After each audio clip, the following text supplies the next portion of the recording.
The night had already settled when Adrian Wells stopped beside a sleek black sedan, parked neatly along the curb. The streetlights skimmed across the car's surface, leaving faint reflections behind, but nothing about the man standing there invited attention. He wore a dark coat without markings, his sleeves bare of watches or rings. His stance was loose, unassuming, the kind people forgot seconds after passing. Behind him, the glass doors of the building parted with a muted sound. Lena Hart stepped out. Her heels struck the pavement with sharp, impatient clicks. She looked worn down in a way sleep alone couldn't fix. Shoulders tight, jaw set, phone clenched, as if she'd ended a conversation she hadn't wanted to hear. She didn't glance around. She didn't hesitate. She walked straight toward the car. "I'm running late," she said flatly. "Take me home." Adrian didn't correct her assumption. He didn't mention that the car belonged to him. He didn't point out that the illuminated logo crowning the tower behind them carried his name. He said nothing about balance sheets or ownership or the quiet weight of influence. Instead, he opened the rear door and stepped aside. Lena paused briefly, barely a breath, then slipped into the seat without another word. She kicked off her shoes, leaned against the window, and was already lost in her phone again, her mind somewhere far from the street. Adrian closed the door with care before circling to the front and taking his place behind the wheel. When the car eased away, the city blurred into lines of white and red.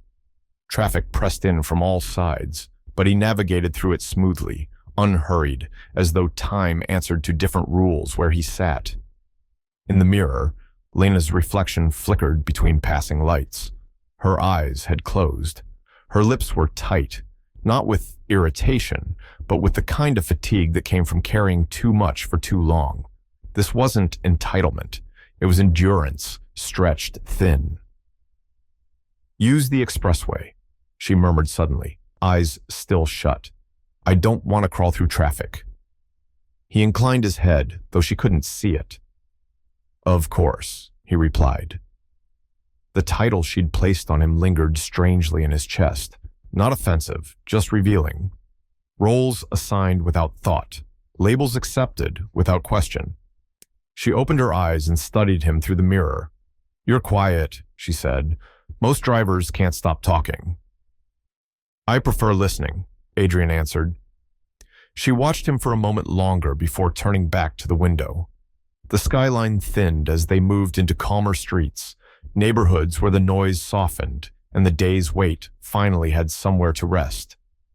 His hands remained steady on the wheel. The choice had been made the moment she mistook him for someone else. Tonight, he would let it stand. Minutes passed, filled only by the low hum of the road and the rhythm of streetlights passing overhead. "Long day," Lena said eventually, almost to herself. Adrian waited. "Meetings back to back," she continued. "Everyone talks, nobody hears a thing. If someone says synergy one more time, I might snap." "Yes," he said evenly.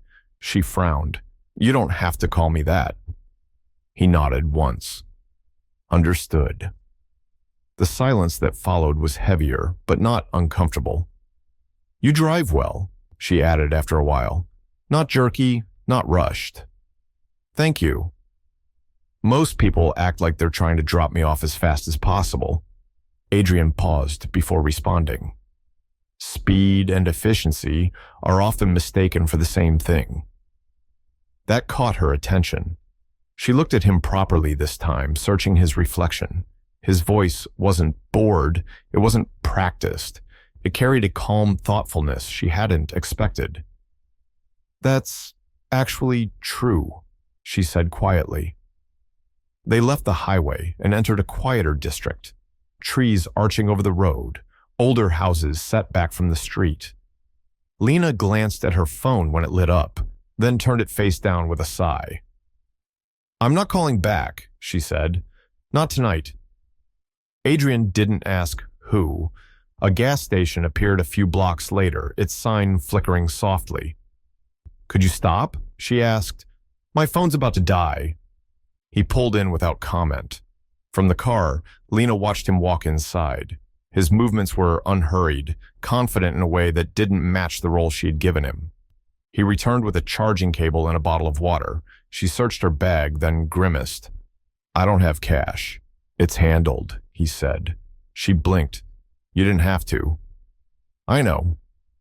Something about the answer stayed with her. As they drove on, she drank slowly, her shoulders easing. "Do you like this work?" she asked suddenly. Adrian considered it. "Some days more than others." She smiled faintly. "That's the most honest thing I've heard all week." They reached her street soon after. He stopped in front of a modern townhouse, glowing warmly from within. "This is fine," she said, reaching for the door. Then she paused. "Hey." He looked back. "Thank you," she said, not out of habit, but meaning it. "You're welcome." Before closing the door, she added, "You're not what I expected." "Neither are you," Adrian replied. The door shut softly. He waited until she was inside before driving away. Lena lingered on the sidewalk longer than she meant to, staring down the quiet street, unaware that the man she dismissed as background noise had just begun a test far more important than appearances. Morning arrived without ceremony. Adrian was already standing in his office on the 42nd floor. The city spread beneath him like a controlled map. From up here, everything looked orderly, far removed from how people behaved when they believed no one of consequence was watching. His assistant reviewed the schedule behind him. "Meeting at 9, board call at 11, charity gala tonight." "Cancel the board call," he said. She hesitated. "Sir?" "Reschedule it." When she left, Adrian unlocked his phone and opened a conversation untouched for years. "Are you still driving?" The response came almost instantly. "Always." "What's up?" Adrian smiled. That evening, Lena stepped out of her home in a fitted black dress, her expression guarded. The day had been relentless. Messages, demands, problems that somehow always landed on her desk. The same black sedan waited by the curb. She paused, then walked over. "You again," she said, not displeased. "I was hoping it'd be you." Adrian opened the door. "Yes." She gave him a look. "Right, understood." As they pulled away, she studied him in the mirror. "Does it ever get tiring?" she asked. "Driving people like me?" "People like you?" She shrugged. "Busy, demanding, probably difficult." He thought carefully. "Everyone carries something, some just carry it louder." That quieted her. A few minutes passed before she spoke again. "My assistant quit today. No warning." "That's unfortunate. She said I never listen." The words lingered between them as traffic thickened near the event center. Music and laughter drifted from open doors as he stopped at the curb. "I'll be here when you're done," Adrian said. Lena hesitated. "You're not coming in?" He shook his head. "That's not my place." She studied him once more, then stepped out. The evening blurred by. Compliments rang hollow. Applause felt distant. And somewhere between speeches, Lena found herself thinking, not for the first time, about the quiet man waiting outside. When Lena finally came back out, the shoes were dangling from her fingers, and whatever polite expression she'd worn earlier had vanished. "Home," she said quietly. They hadn't gone far when Adrian eased off the accelerator. Up ahead, a sedan sat stranded on the shoulder, hazard lights blinking like a warning pulse. A woman stood beside it, phone pressed tight to her ear, her posture sharp with panic. Lena noticed too and exhaled. "Don't stop. We'll be late." Adrian slowed anyway. "She looks like she could use help." "I've had enough for one day," Lena replied, gaze fixed forward. "She can call for assistance." The car was already pulling over. Adrian stepped out before she could add another word. From the back seat, Lena watched through the glass as he spoke to the woman, then helped guide the disabled car farther from traffic. His movements were steady, unshowy. No rush, no drama. When he returned, neither of them spoke at first. I thought you were in a hurry, Adrian said eventually. I was, Lena answered, looking away. The rest of the drive passed in silence, but it no longer felt empty. When they reached her place, Lena lingered by the open door instead of heading inside. You didn't have to stop, she said. Adrian met her gaze. Some things aren't measured by schedules. She nodded slowly, as if storing the thought somewhere she hadn't used in a long time. As he drove away, Adrian already knew what his instincts had been circling. Still, one final measure remained. The following days fell into a pattern neither of them had expected. Each evening, the same black car appeared at the curb with quiet reliability. Lena found herself noticing, not because it stood out, but because it didn't change. On the fourth night, she came down early. You're consistent, she remarked as she settled into the seat. Most people aren't. Adrian shut the door and started the engine. Consistency builds trust. She glanced at him in the mirror, then smiled faintly. You sound like my father. He let the comment pass.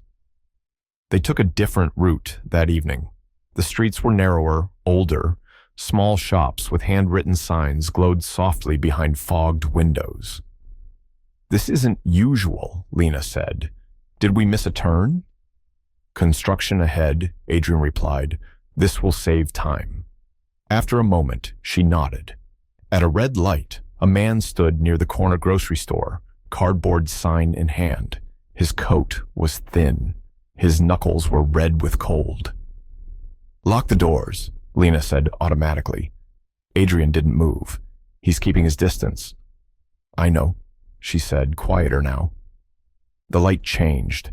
They drove on. Minutes later, she spoke again. I used to volunteer before everything got crowded. What changed? She gave a short laugh. What people call success. They stopped near a small cafe by the river. Lena leaned forward suddenly. Pull over, I need coffee. Inside, the place was warm and dim. She ordered quickly, then noticed Adrian behind her. You don't have to wait inside. I don't mind, she sighed. Fine, get something. He paid before she could object. I keep telling you, I know. They sat by the window. For the first time, there was no glass, no mirror, no separation. You never talk about yourself, Lena said, stirring her drink, not even casually. There's not much worth mentioning. I doubt that. He met her eyes. And you speak constantly about everything except what you're avoiding. She stilled, then laughed under her breath. That was uncomfortably accurate. Outside, the man with the sign passed the window. Lena watched him, reached into her purse, and stood. I'll be right back. Adrian saw her hand over the bill, heard the brief exchange, saw the unguarded smile she wore when she returned. You didn't need to, he said. I know, she replied, but I needed to.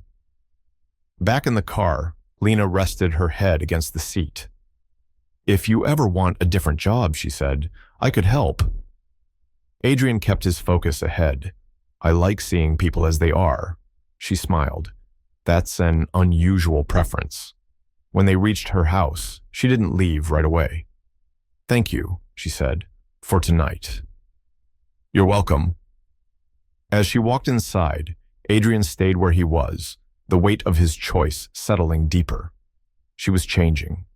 Soon, she would have to understand why. The next evening brought rain, gentle, persistent, turning the streets into mirrors. Adrian arrived on time. Lena was already waiting beneath the awning and opened the door herself. Everyone forgets how to drive when it rains, she muttered. 2 blocks later, her phone rang. It's my brother, she said. I should answer. Her voice tightened almost immediately. Adrian heard it without looking. When the call ended, she stared out the window. Family knows where to press, she said. Yes, Adrian replied. They stopped downtown where lights and music spilled from an upscale restaurant. A valet approached sharply. You can't park here. He's with me, Lena said. The valet hesitated, then stepped back. Adrian opened her door. Thank you, she said clearly. I'll wait. When she returned later, frustration clung to her. They tried to corner me, she said. I walked away. That isn't easy. No, she admitted, but it felt right. Rain thickened. Traffic snarled. A car cut them off, the driver shouting. Don't react, Lena said. Adrian didn't. Noise, he'd learned, rarely led anywhere useful. At a bus stop, a woman stood holding a child, both soaked. Do you have an umbrella? Lena asked. He handed her one. She crossed the street, offered it, then wrapped her coat around the child before returning, drenched and breathless. I remembered what you said, she told him, about what matters. When they reached her house, she didn't leave immediately. At first, she said, I thought you were just someone who followed instructions. And now, she smiled slightly, now I think you might be the most centered person I know. I'll see you tomorrow? She asked. I will. Rain tapped steadily against the windshield as Adrian remained parked. The measures were no longer about courtesy. They were about character, and the truth was close. The reveal arrived without ceremony. The next afternoon, Adrian received the call he'd anticipated. Yes, he said. Tonight works. He arrived just after sunset. Lena stepped out in a deep blue coat, surprised. You're early. I wanted to be. As they drove, she spoke quietly. Tonight matters. I'll make sure you arrive steady. She smiled. You always do. At the towering venue downtown, lights glowed and laughter drifted. I'll wait, Adrian said. She hesitated. You could come in, just briefly. He met her eyes. That would change things. She laughed softly, and for the first time, she didn't disagree. Everything does, she said quietly. Lena stepped out of the car and walked toward the entrance without looking back. Adrian stayed where he was, hands resting loosely on the steering wheel. Inside, the night unfolded exactly as nights like this always did. Polished greetings, strategic laughter, conversations filled with impressive words that circled meaning without ever landing on it. Lena moved through the crowd on instinct alone, smiling when required, nodding when expected. Yet more than once, her attention drifted toward the tall windows, as if she were waiting for something that had no reason to arrive. Then the room shifted. A subtle pause rippled through the space, glasses lowering, voices tapering off. Near the stage, a man raised his drink and smiled broadly. Before we go any further, he announced, I'd like to recognize someone without whom none of this would exist. A partner, a visionary. Lena felt something tighten low in her chest. Our guest of honor tonight, the man continued, Mr. Adrian Wells. Applause surged. Lena didn't move. She watched as Adrian stepped onto the stage from the side, composed and unhurried, the same posture, the same calm eyes, no uniform, no wheel, no quiet corner. It was him. He acknowledged the applause with a small nod and spoke briefly, about responsibility, about paying attention before taking charge, about people being more than the roles assigned to them. Lena barely heard a word. Her mind raced through every shared moment. The car rides, the pauses, the coffee, the rain, the umbrella. Every time he had let her assume. Every time he had chosen silence instead of correction. When the applause faded and Adrian stepped down, she remained frozen. She found him minutes later in a quiet corridor away from the music. So, she said, voice tight, this is who you are. Yes. You let me believe you worked for me, she said. You let me talk to you like that. I let you be yourself, he replied calmly.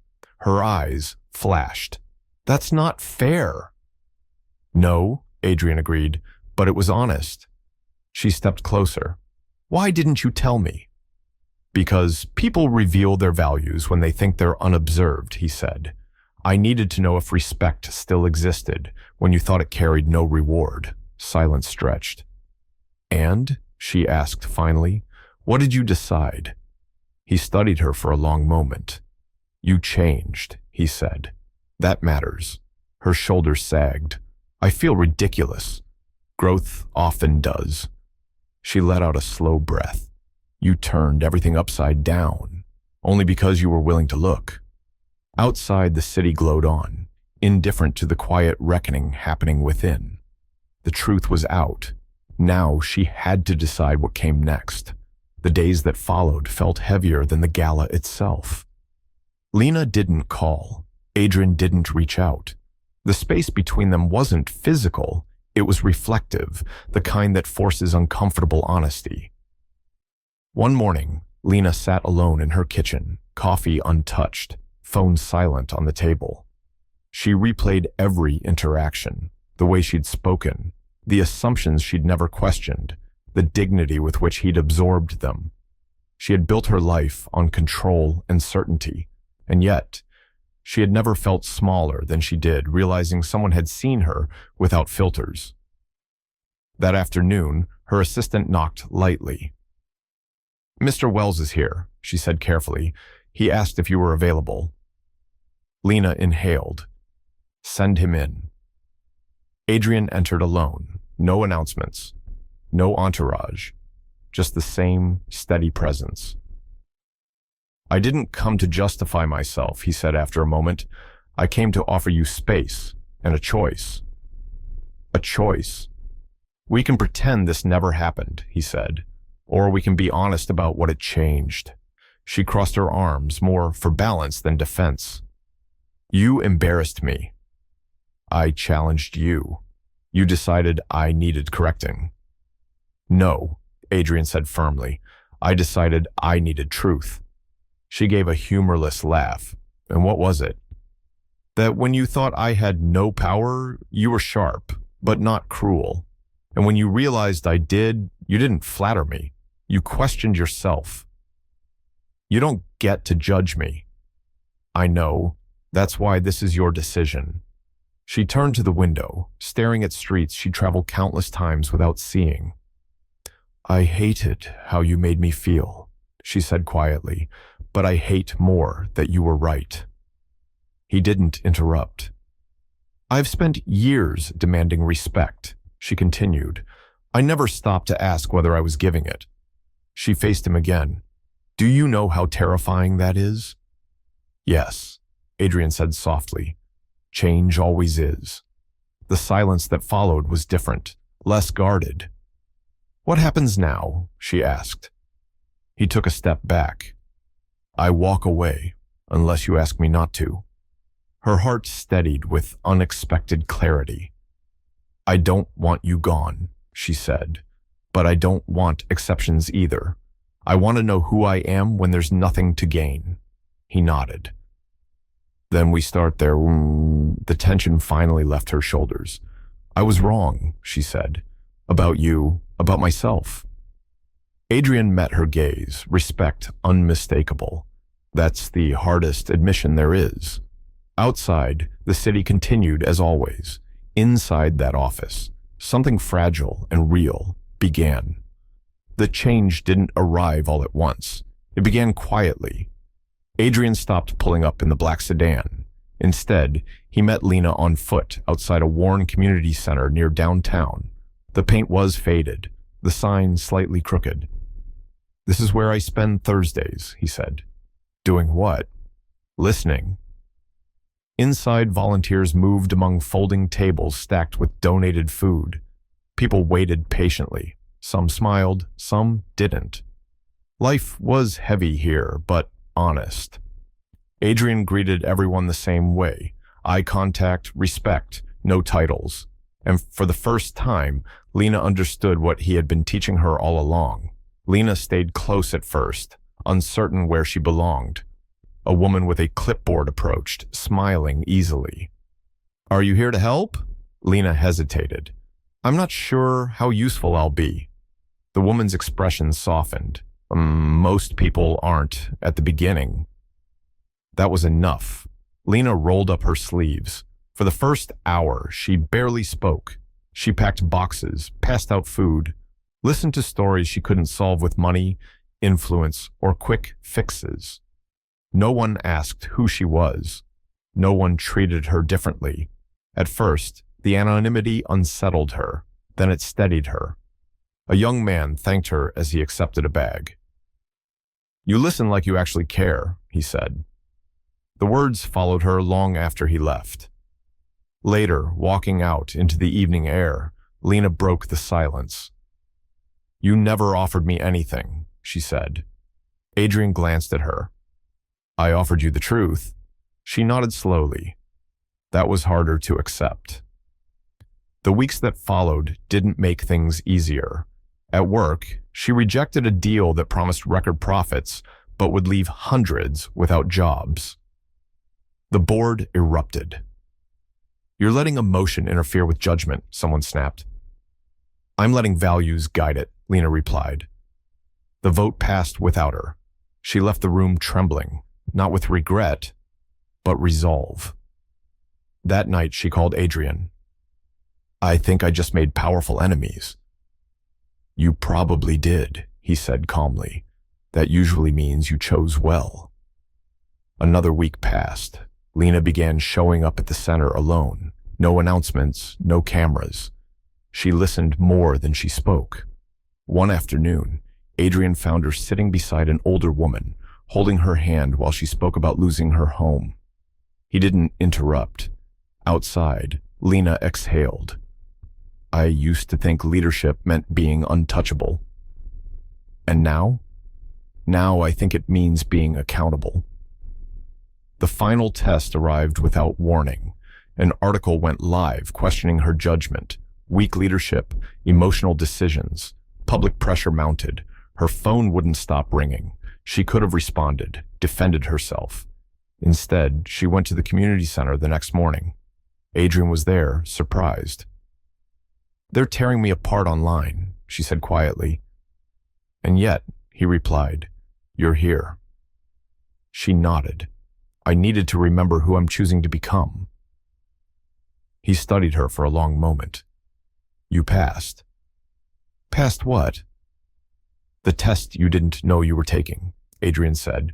"The one where kindness costs something."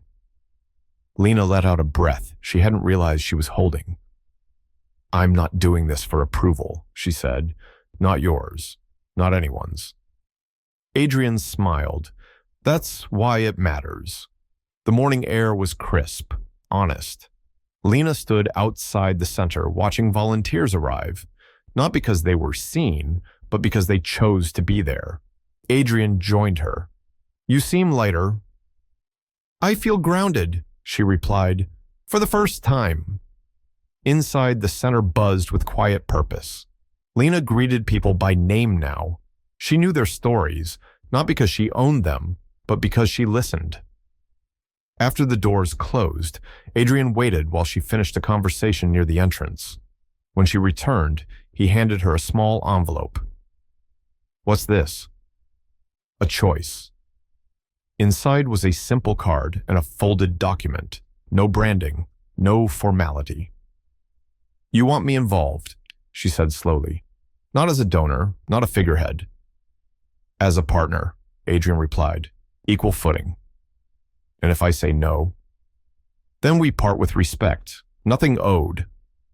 Lena thought of the first night, him standing beside the car, invisible by design. She folded the paper carefully. "I've spent my life being served," she said. "It's time I serve something real." Adrian nodded once. That evening, there was no car waiting. They walked through the city together, side by side. They ate at a quiet restaurant near the river, unnoticed. Lena laughed more than she had in years. "I never apologized," she said softly, "for how I treated you that first night." Adrian met her gaze. "You showed me who you became. That mattered more." She reached across the table and took his hand. "I'm glad you stayed silent. If you'd corrected me, I never would have learned to listen." "And if you hadn't changed," he said, squeezing her hand gently, "I would have walked away." Weeks later, Lena stood before a small group at the center. No podium, no prepared remarks. "I'm not here to save anyone," she said honestly. "I'm here to listen. and build something together. Adrian watched from the back, pride unmistakable. Afterward, they stepped outside. A familiar black sedan sat quietly at the curb. Lena smiled. For a while, I thought this car defined you. It never did. She opened the driver's door and tossed him the keys. Your turn. I trust you. Adrian laughed softly as he took them. As they drove away, the city moved on, unchanged. But everything else had. She mistook him for a driver. He said nothing. And in that silence, they both found exactly what they were missing.